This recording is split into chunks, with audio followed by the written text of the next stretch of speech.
we're in the 2011 Chevrolet Volt, and this is probably the only one right now in Massachusetts.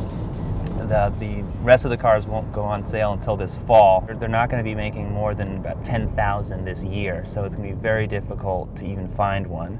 And when you do, you'll probably find dealers that are probably going to mark up the price a bit more than the $41,000 list price. I like the fact that I'm driving on electricity. No other word, I think it's just cool. I think it's a lot more fun than a Toyota Prius, and it's more powerful, the steering is better. The Volt has a much higher capacity battery, and that basically means that in addition to taking much longer to charge, you get to drive between 25 and 40 miles on electricity. And a Prius will typically only go about, let's say, a half mile on just the batteries. If you were to keep plugging it in all the time like I do, and you just live in the city, you might never even use gas.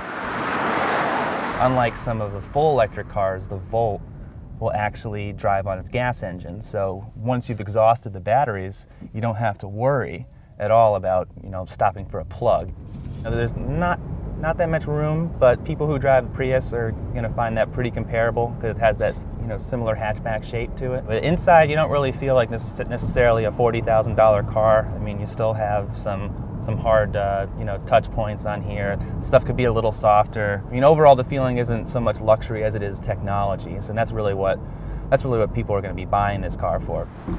If you're in a situation like I am, let's just put it this way, you're just not going to want a car like this. It's not going to be ideal whatsoever. Because I live in a condo and there's no plug anywhere, I don't have a garage, what I'm doing is I'm taking a plug straight up my kitchen window, 3 stories up, draping it over here, and then eventually plugging it in over to the car. Now this is a much easier option. We're here at the Charles Hotel in Cambridge, and then we actually have a dedicated charging station right here. And the difference here between my apartment and this is that this is a 240 volt charge, which basically cuts the time to more than half, roughly about 4 hours charging versus about 10 on a 120 volt plug.